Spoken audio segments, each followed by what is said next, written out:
नमस्कार, secret chef Nandini या YouTube चॅनलवरती मी नंदिनी तुमचं मनापासून स्वागत करते। तर आज आपण बघणार आहोत आळूच्या वडीची रेसिपी अगदी सोपी आहे। तर रेसिपी आवडल्यास लाईक, शेअर, सबस्क्राइब आणि कमेंट करायला विसरू नका। तर रेसिपी जी आहे ती अगदी सोपी आहे आणि झटपट होणारी आहे। तर चला आपण रेसिपीला सुरुवात करूया। तर इथे मी आळूची पानं घेतलेली आहेत। तर आळूच्या पानांचे जे देठ असतात ते मी सगळे काढून घेते। तर हे पहा, मी सगळे आळूच्या पानांचे देठ काढून घेतले आणि आपल्याला हे जे आळूचे पानं आहेत ते आता मी एका बाउलमध्ये काढून घेतले आणि 4 ते 5 वेळा आपल्याला हे स्वच्छ धुवून घ्यायचे। जे त्याला धूळ माती वगैरे जे असेल ना ते सगळं निघून जातं, म्हणून आपल्याला हे फक्त स्वच्छ धुवून घ्यायचे। तर हे पहा, असे 3 ते 4 वेळा मी धुवून घेतलेले आहेत। तुमचे पानं स्वच्छ असेल तर 1-2 वेळा धुतले तरी चालतात। तर आता आपण याच्यासाठी मसाला बनवून घेणार आहोत। याच्यामध्ये मी लसूण घेतला आहे, हिरव्या मिरच्या घेतल्या 7 ते 8, 1 चमचा जिरे घेतले आणि 1 मूठ कोथिंबीर घेतली।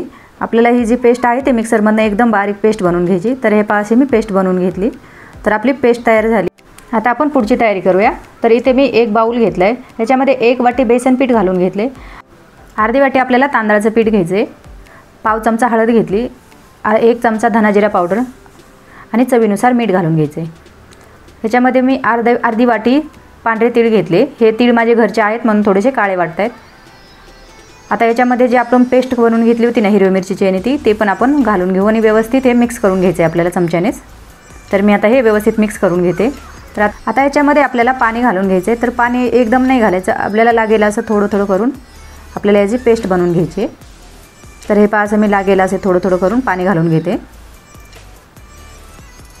तर पाणी घालताना अगदी हळूहळूच घालायचं। तर हे पहा, असं माझं बॅटर बनवून झालं आहे। तर याच्यामध्ये आपल्याला वरून मी चिंचेचा कोळ घातला आहे। मी चिंच भिजवलेली दाखवली नाही, फक्त डायरेक्ट कोळ घेतला आणि घातला आहे। फक्त चिंच भिजू घालायची 15-20 मिनटं आणि ते मिक्सरमधनं पेस्ट बनवून घेतली मी। तर आपलं हे बॅटर तयार झालं आहे। आता मी ते पानं पण घेतले। तर पानं माझे कोवळी आहेत म्हणून मी जे शिरा असतात ना त्या काढून नाही घेतलेल्या, नाहीतर तुमचे पानं जर निब्बर असतील तर त्याच्या पाठीमागच्या ज्या शिरा असतात त्या पण काढतात। आता इथे मी आळूचे पानं घेतले आणि आळूच्या पानांना आपण असा पातळ लेअर लावून घेणार आहोत आपल्या बेसन पिठाचा। तर आपल्याला जे वडी बनवायची आहे ते रोल नाही बनवायचा, तर असेच आपल्याला 10 ते 15 लेअर लावून घ्यायचे। तर असे सगळे मी एकावरती एक पानं लावून घेऊन लेअर लावून घेतला आहे 15 पानांचा। तर इथे मी पाणी उकळायला ठेवलं आहे, पाणी पण उकळलं आहे, त्याच्यावरती जाळी ठेवून घेते। आणि इथे मी तीळ घालायला विसरली होते, तर तीळ आपल्याला वरतून असे छान दिसतात म्हणून अशा आळूच्या वडीवरती तीळ लावून घ्यायचे।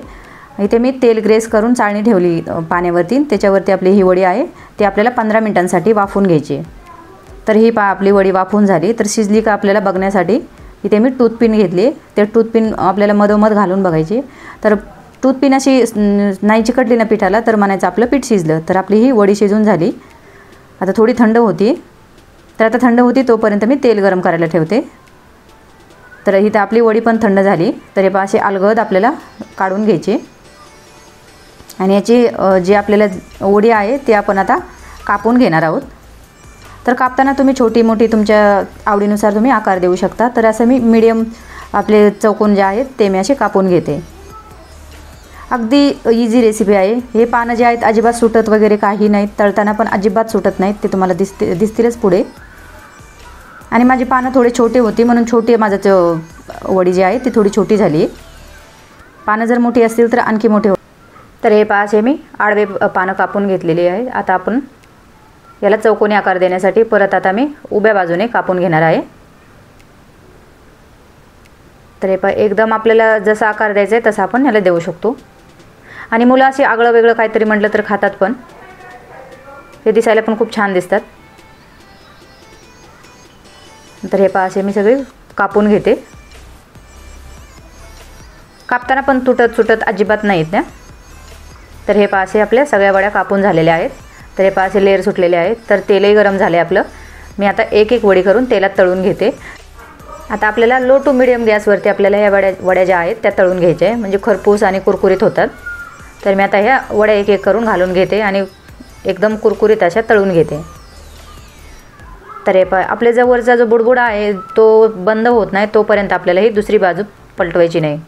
तर आपले बुडबुडे थोडेसे कमी झाले म्हणून मी दुसरी बाजू पलटून घेते। तर बघा, तुम्हाला दिसत असतील कशा खरपूस भाजतायत, तळतायत। तर मी आता हे अशाच सगळ्या ज्या वड्या आहेत त्या तळून घेते। आणि पहा तेलामध्ये तुम्हाला आणखी एक समजलं पण असेल की एकसुद्धा वडी आपली फुटलेली नाही आहे, जशा आहेत तशाच एकदम लेअर दिसत आहेत.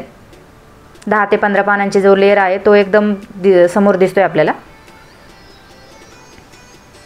तर मी आता या गोल्डन ब्राऊन होतोपर्यंत तळून घेते. वडी तळताना खूप घाई नाही करायची, कडक कडक तेलामध्ये तळायची नाही. कडक तेलामध्ये जर तळली तर आपली वडी कडक होत नाही. त्याच्यामुळे तेल थोडंसं गॅस थोडासा बारीक करायचा आपल्याला. तर आपल्या ह्या वड्या तळून झालेल्या आहेत. तर आता मी या प्लेटमध्ये काढून घेते. कुरकुरीत आणि खरपूस भाजलेल्या आहेत. तर मी सगळ्या वड्या काढून घेते. अजिबात तेल वगैरे पित नाही त्या वड्या. असं जरी तुम्हाला तेलकट दिसत असतील तरी पण अजिबात ह्या तेलकट होत नाहीत. आपली आळूंच्या पानांच्या वडीची रेसिपी तयार झालेली आहे. तर बघा, रेसिपी अगदी दिसतानाच खरपूस आणि टेस्टी वाटते. तर तुम्ही ट्राय करा नक्की आणि मला कमेंट करून सांगा तुमची कशी झाली ते. रेसिपी आवडल्यास लाईक, शेअर आणि सबस्क्राईब करायला विसरू नका. तर चला आपण भेटूया एका नेक्स्ट व्हिडिओमध्ये.